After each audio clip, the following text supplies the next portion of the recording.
two sisters, Abby and Beth, shared a peaceful moment together. Beth cut some flowers, explaining they were dying, but Abby suggested there might still be a way to save them. Their mother had passed away, and since then, Beth had become the center of Abby's life. Things felt steady until Beth was diagnosed with terminal cancer. The news crushed Abby, but she refused to lose hope. She searched for options and found that a private clinic might help her sister, but the cost was more than she could afford. Abby realized she needed money fast, so she took a job as a geologist along the cold border between Europe and Russia, even though her father refused. This is the only way we can pay for the clinic, Dad. We've gone over this. The task was to search for uranium in the mountains. The work carried great risks, even the chance of death, but the salary was high enough that she agreed. Abby committed herself fully, though her team failed to find uranium. Nothing. She suggested going further into the mountain and into the forest, but her colleague refused, saying it was unsafe and warning her that they were near the Russian border. She was worried that the company had not given her any advance payment to start treatment. Knowing she needed results to secure money, she chose to venture deeper alone. Her partner reminded her of the dangers of the forest and said he would not join her, so she borrowed his gun and went by herself. Just go wait in the car. I'll be fine. Just give me the gun. After a long walk, she heard strange sounds and raised her weapon. The noise came from a black rock lying below. Curious, she picked it up and was surprised to find it unlike anything she had ever seen. Thinking it's extremely valuable, she returned to her base with it, keeping the discovery secret from the company. Body temperature. Abby thought the unusual rock could be sold to pay for Beth's treatment. While considering this, she got a call from her father saying Beth's condition had worsened. Abby told him about her finding and how it could help her sister. He said her sister was in so much pain and was going to be sedated. The call was cut off by a sudden power failure. Abby decided to return home right away. She asked her colleague to drive her to the station. Sergey, I need to go home. Right now. On their way, she told him she might never come back, saying her father did not like what she was doing. She boarded a helicopter to leave the remote area, and the pilot told her about Ossetia, the land they were flying above. He said his family lived there before the Russians occupied it. He flew close to the border, blasting music to remind them the land belonged to his ancestors. During the flight, she noticed something strange outside the window. At first, she thought it was a bird, but before she could make sense of it, the helicopter collided with it and crashed. Abby lost consciousness. In a distant memory, Abby was leaving for her new job. Her father asked her not to go, but Abby refused. She reassured him by saying she would be back soon, and this would help her sister. Then she left. Just don't do anything rash without me, okay? When she opened her eyes, one of the pilots was dead and the other badly injured. She tried to help the survivor with first aid, and he told her to search for a working radio. Use this for pressure. For pressure. Oh, God. The helicopter's communication system was broken, leaving her with no way to call for help. She went out and screamed, but no one was there. Realizing she needed to act quickly, she studied a map and compass and saw that the closest road was about 60 kilometers away, a nearly impossible distance in those conditions. It looks like the closest road is 60K south. That night, she built a fire to draw attention and did her best to shield the injured pilot from the cold. No one noticed the fire and no rescue came. Despite her efforts, the next morning she saw he had not survived. Terrified by what she faced, Abby realized she could not wait any longer. She gathered food, a gun, and a map from the wreckage and set out alone. Just as she was leaving, she heard a signal from the walkie-talkie and ran back to it. The device's signal was weak because of the low battery, but she managed to recharge it with the helicopter's battery. Soon after, she heard the voice of a man on the other end. You're English? Please tell me you're real. The man said his plane had also crashed nearby. He described a lake and forest near his site and admitted his condition was critical, with severe injuries and a badly damaged leg. His radio was also broken, leaving him unable to call for rescue. The one advantage he had was a better antenna and a radio that could be fixed, but his legs were trapped by the wreck, making it impossible for him to repair it. The man told her his name was John. What's your name? John. When Abby studied the map, she saw that John's crash site was about 30 kilometers away, while the nearest road was twice that distance. Choosing speed over safety, she decided to go toward John. He warned her over the radio that the path was too dangerous and that his equipment might not even work. Abby hesitated but knew she could not take the longer route if she wanted to reach her sister in time. Coming north is in no man's land, and he could even cross into occupied territory. As she walked, they kept talking through the radio. Abby mentioned her background as a geologist, which made John assume she was there searching for uranium. His comment unsettled her since she had not shared that detail. So what is a nice English girl like you doing all the way out here? Are you looking for uranium? Abby told him she needed the money for her sister and explained her sister's condition. She told him how everyone had given up on her sister and that she was the only one still fighting. On her way, she found a huge waterfall blocking her path and forcing her to change routes. I'm gonna have to find another way around. Later that night, Abby built a small shelter. Before resting, she took out the strange black stone from her bag. To her surprise, the rock shifted in her hands, changing its form as she pressed it. She kept turning it over, puzzled at how it could move that way. She told John she assumed he was an American Air Force pilot. When she asked what he was doing before the crash, he brushed it off. What were you doing before the crash? Reconnaissance.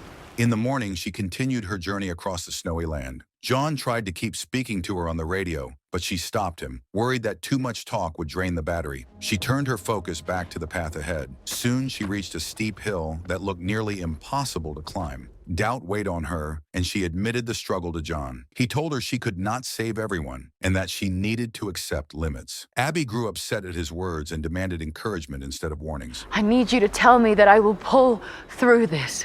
Determined, she began climbing. Progress was slow and hard, and when she could not find a grip, she used scissors to dig into the surface and hold on. Halfway up, the scissors broke, leaving her hanging in an even harder and more dangerous spot. Abby remembered the strange stone she carried. She had seen it shift before, so she shaped it into a knife and used it to climb. The stone made the climb easier, helping her anchor herself as she pushed upward until she reached the top. At the top, she saw the same dust that caused their crash floating. She spotted some antennas nearby. She drew a big arrow pointing to the antennas, lit a fire so people flying by could see it, and headed toward the houses. John's voice came through the radio, warning her she was near the Russian border. He said soldiers would not hesitate to shoot if she crossed. Fear gripped her, and she almost turned back. Before she could retreat, she slipped and fell down the slope. The fall left her with a badly injured leg. She quickly wrapped it with a bandage and forced herself to go on. As night came, she found what looked like a small settlement. Hoping for safety, she went inside but found it empty. Exhausted and hungry, she stayed there overnight. The food she found was spoiled. She tried to eat it but couldn't, so she relied on an injection to regain some strength before resting. In a memory, Beth asked Abby to take her out of the hospital and stay with her through her last days, accepting she was going to die. Abby, however, refused, saying they would do all the things Beth wanted after her treatment and left. Beth told Abby she was fooling herself if she thought this was helping.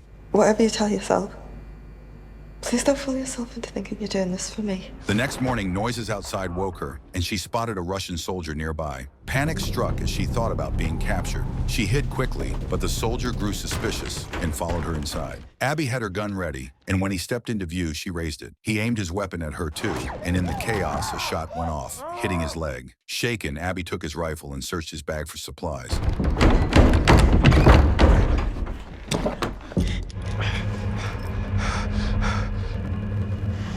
To her surprise, the soldier carried a stone like hers. The soldier began calling out for a man named Ivan. Abby asked who Ivan was, but they could not communicate. At that moment, the soldier's radio crackled with voices. She asked if that was Ivan, and the soldier nodded. Strangely, every voice that came through sounded exactly like John's. Who are you? Don't you want to see Beth again? Abby was disturbed by how John's voice could speak to her, and also to the soldier in different ways. She began to sense that everything was somehow tied to the black stone. She tried asking through the soldier's radio who he really was and what he wanted, but there was no reply. Instead, she focused on helping the wounded soldier. She dressed his injured leg and suggested they move together toward his base. He agreed, as he too was lost and weak. Both were injured and knew survival required cooperation. Abby grew angry at the situation, thinking the stone had caused all this trouble, and she threw it away. They chose to cross a frozen lake that was starting to melt. As they moved, the soldier's condition worsened. Soon after, the ice beneath him cracked and gave way, and he fell into the freezing water. Hey! Abby rushed to help but slipped as well, plunging into the same lake. The cold was unbearable, paralyzing her body, yet she managed to climb out with great effort. She tried calling for help, but no one came. Shivering, she stripped off her wet clothes to stay warm and wrapped herself in another piece of clothing. John began speaking through the radio, telling her his story and that he understood how she felt. Overcome with fear, she pulled the radio from her bag, removed the battery, and threw it away. Nevertheless, John's voice returned, telling her how he had suffered, and she realized his voice was not going to leave her. I watched my crew die, one by one.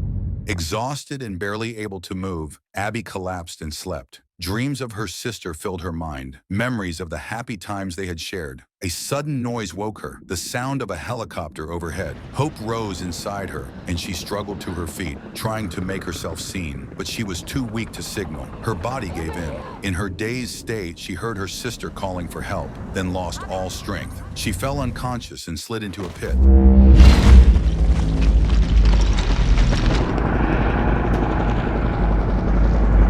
The pit Abby fell into was filled with warm water that slowly revived her. Beside her were the remains of a man in a pilot's uniform. The name tag read John. The voice she had heard all along belonged to someone who was already dead. Dark stones began attaching to her, surrounding her as she drifted in and out of awareness.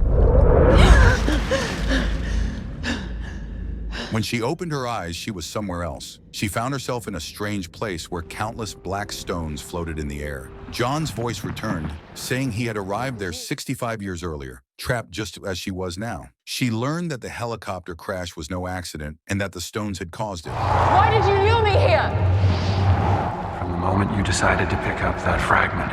Abby understood these stones were not ordinary minerals, but part of a complex alien system that had existed there for thousands of years. They offered people a choice to stay or die. John had once accepted that offer, gaining a kind of life, though no longer fully human. The place shifted to look like her home, and John told her she could have it all if she accepted. She refused, saying she only wanted to return to her sister. You are home. What are you doing?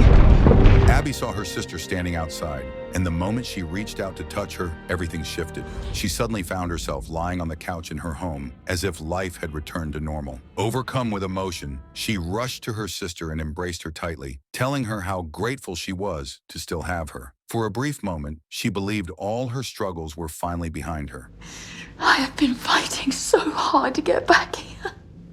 Yet as the warmth of the moment faded, Abby realized this vision was not real. It was another illusion created by the stones. With sadness in her voice, she apologized to her sister and began to step away. John's voice echoed again, urging her to stay, insisting that everything she wanted was right there in front of her. Her sister pleaded with her to return, but Abby turned away. She found herself standing at her front door once more, but beyond it lay only a raging snowstorm. She took a deep breath and stepped into the blizzard as memories of her journey and moments with her sister flashed through her mind.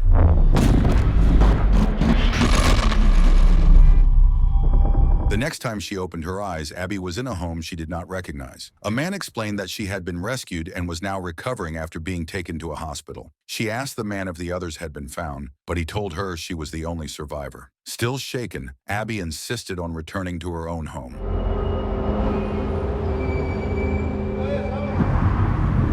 What did your father say? She's home.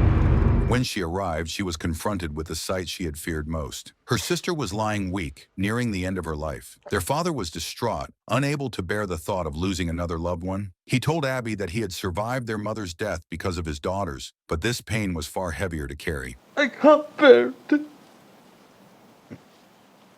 Soon after, a nurse called Abby, gently telling her that it was time. Abby entered the room and walked to her sister's side. She held her hand firmly and wrapped her arms around her, staying with her until the very end. It's okay.